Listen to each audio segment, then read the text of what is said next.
আর্থিক স্থিতিশীলতা আর স্বাধীনতা এই দুটো কেনা চাই বলুন। আর এই পথে চলার সবচেয়ে বড় হাতিয়ার হল মানি ম্যানেজমেন্ট বা অর্থ ব্যবস্থাপনা।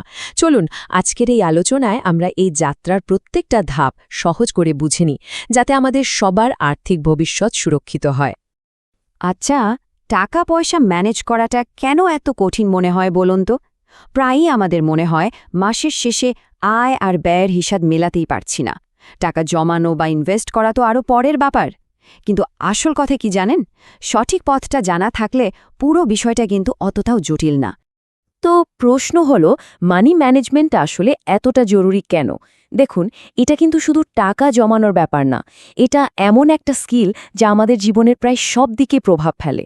আমাদের স্বপ্ন পূরণ করা থেকে শুরু করে এমনকি আমাদের মানসিক শান্তির জন্য এটা ভীষণ দরকারি। একদম সহজ করে বললে মানি ম্যানেজমেন্ট আর কিচ্ছুই না। এটা হলো আমাদের কষ্ট করে আয় করা টাকাটাকে বুদ্ধি করে ব্যবহার করার একটা প্ল্যান। এর মধ্যে কি পড়ে? আয়ের হিসাব রাখা, কোথায় খরচ হচ্ছে সেদিকে নজর রাখা, ভবিষ্যতের জন্য জমানো, আর সেই জমানো টাকাকে আরও বাড়ানোর জন্য ঠিক জায়গায় ইনভেস্ট করা। এই সব কিছুই এর অংশ। মানি ম্যানেজমেন্টের আসল সুবিধাগুলো কিন্তু শুধু টাকার অঙ্কে মাপা যায় না। এটা আসলে ভবিষ্যতের জন্য একটা সেফটি নেট তৈরি করে দেয়, যা আমাদের একটা দারুণ মানসিক শান্তি দেয়।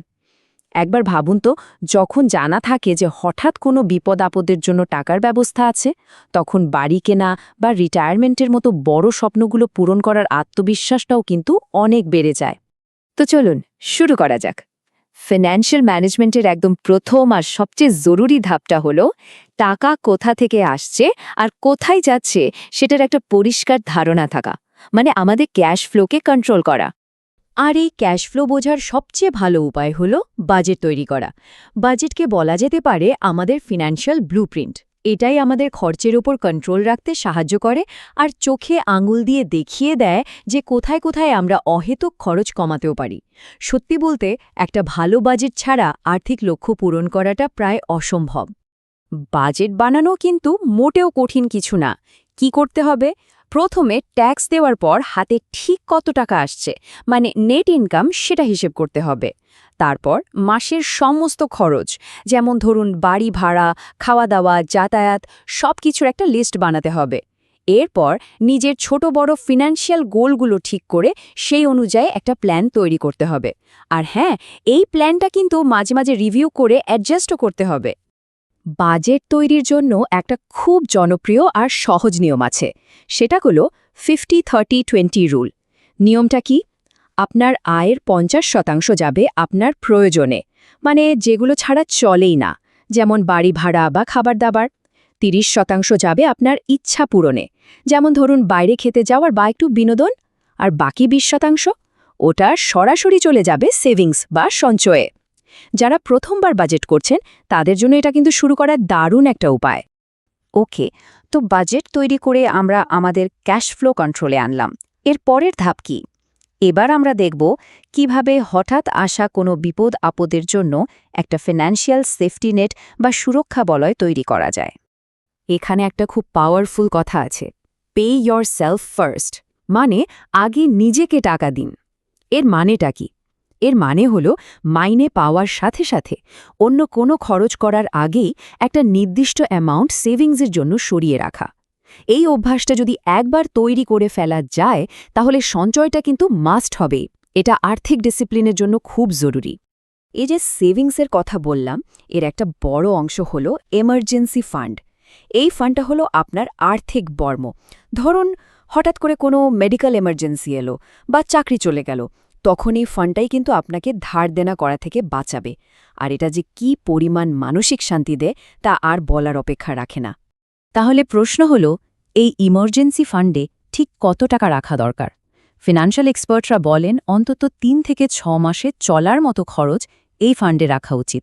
আর একটা জরুরি কথা, এই টাকাটা কিন্তু এমন জায়গায় রাখতে হবে যেখান থেকে দরকারের সময় খুব সহজেই তুলে নেওয়া যায়। এবার আসা যাক একটা খুব গুরুত্বপূর্ণ বিষয়, আর সেটা হলো ঋণ বা ডেট ম্যানেজমেন্ট। লোন বা ঋণ আমাদের অনেকের জীবনেরই একটা অংশ, কিন্তু এটাকে দায়িত্বের সাথে ম্যানেজ করাটা ভীষণ জরুরি। চলুন দেখি কিভাবে ঋণকে একটা বোঝা না বানিয়ে কন্ট্রোলে রাখা যায়। প্রথমেই বুঝতে হবে সব ঋণ কিন্তু একরকম নয়। একটা হলো গুড ডেট বা ভালো ঋণ, আর একটা ব্যাড ডেট বা খারাপ ঋণ। ভালো ঋণ কোনটা? যেটা আপনার সম্পদ তৈরি করতে সাহায্য করে, যেমন ধরুন হোম লোন বা এডুকেশন লোন। আর খারাপ ঋণ হলো সেটা যা আপনার আর্থিক অবস্থাকে আরও খারাপ করে দেয়, যেমন খুব হাই ইন্টারেস্টের ক্রেডিট কার্ডের লোন। এই খারাপ ঋণগুলোকে যদি আমরা একটা দৈত্যের সাথে তুলনা করি, তাহলে সবচেয়ে বড় দৈত্যটা হলো হাই ইন্টারেস্ট লোনগুলো। তাই ডেট ম্যানেজমেন্টের প্রধান নিয়ম হলো যে লোনের সুদ সবচেয়ে বেশি সেটাকে টার্গেট করে সবার আগে শোধ করে ফেলা। এতে সুদের বোঝাটা খুব তাড়াতাড়ি কমে আসে। আর অবশ্যই অপ্রয়োজনে নতুন ঋণ নেওয়া থেকে দূরে থাকতে হবে। ক্রেডিট স্কোর ভালো রাখার জন্য একটা ছোট্ট কিন্তু খুব কাজের টিপস হলো ক্রেডিট ইউটিলাইজেশন রেশিও ঠিক রাখা। মানে হলো আপনার ক্রেডিট কার্ডের যে টোটাল লিমিট, তার কত অংশ আপনি ব্যবহার করছেন। নিয়মটা হলো এই ব্যবহারটা যেন মোট লিমিটের 30% নিচে থাকে। যেমন আপনার কার্ডের লিমিট যদি 1 লাখ টাকা হয়, তাহলে চেষ্টা করতে হবে বকেয়া যেন 30,000-এর বেশি না হয়। এটা করলে ব্যাংকগুলোর কাছে আপনার বিশ্বাসযোগ্যতা অনেক বেড়ে যায়। বেশ, আমরা বাজেট করলাম, ইমার্জেন্সি ফান্ড বানালাম, ঋণও ম্যানেজ করলাম, কিন্তু শুধু টাকা জমিয়ে রাখলেই কি হবে? হবে না, কারণ ইনফ্লেশন বা মুদ্রাস্ফীতি কিন্তু আপনার জমানো টাকার ভ্যালু কমিয়ে দিচ্ছে। তাই টাকার মূল্য বজায় রাখতে আর সম্পদ বাড়াতে হলে টাকাকে কাজে লাগাতে হবে। আর তার সবচেয়ে ভালো উপায় হলো ইনভেস্টিং বা বিনিয়োগ। বিনিয়োগের দুনিয়ায় সময় কিন্তু সবচেয়ে বড় খেলোয়াড়। যত কম বয়স থেকে বিনিয়োগ শুরু করা যাবে, কম্পাউন্ডিং বা চক্রবৃদ্ধির সুদের জাদুতে টাকা তত দ্রুত বাড়তে থাকবে। এই স্লাইডটা একবার দেখুন, সময় শক্তিটা কি অসাধারণভাবে দেখানো হয়েছে। মিস্টার এ আর মিস্টার বি দুজনেই কিন্তু মোট 36 লক্ষ টাকা জমিয়েছেন, কিন্তু মিস্টার এ 15 বছর আগে শুরু করেছিলেন আর মিস্টার বি পরে। ফল কি হলো দেখুন, 60 বছর বয়সে মিস্টার এ সম্পদ মিস্টার বির প্রায় দ্বিগুণ। কম টাকা জমিয়েও শুধু আগে শুরু করার জন্য এই বিশাল তফাৎ। এটাই হলো পাওয়ার অফ কম্পাউন্ডিং। তো এই ধাপগুলো যদি আমরা এক এক করে ফলো করতে শুরু করি, তাহলে আর্থিক সুস্থতার পথে কিন্তু অনেকটাই এগিয়ে যাওয়া সম্ভব। তবে একটা কথা মাথায় রাখতে হবে, মানি ম্যানেজমেন্ট কিন্তু কোনো ফিক্সড ডেস্টিনেশন নয়, এটা একটা জার্নি, একটা নিরন্তর যাত্রা। আমাদের জীবনের পরিস্থিতি আর লক্ষ্য তো সময়ের সাথে সাথে বদলাতেই থাকে, তাই না? তাই আমাদের বাজেট, আমাদের ইনভেস্টমেন্ট প্ল্যান, এগুলো কিন্তু নিয়মিত রিভিউ করা আর দরকার মতো বদলে নেওয়াটা খুব জরুরি। এটা একটা কন্টিনিউয়াস প্রসেস, যেখানে শেখার আর নিজেকে আরও উন্নত করার সুযোগ সবসময়ই থাকে। শেষ কথা হলো, ফিনান্সিয়াল ফ্রিডম বা আর্থিক স্বাধীনতা পাওয়ার কিন্তু কোনো শর্টকাট নেই।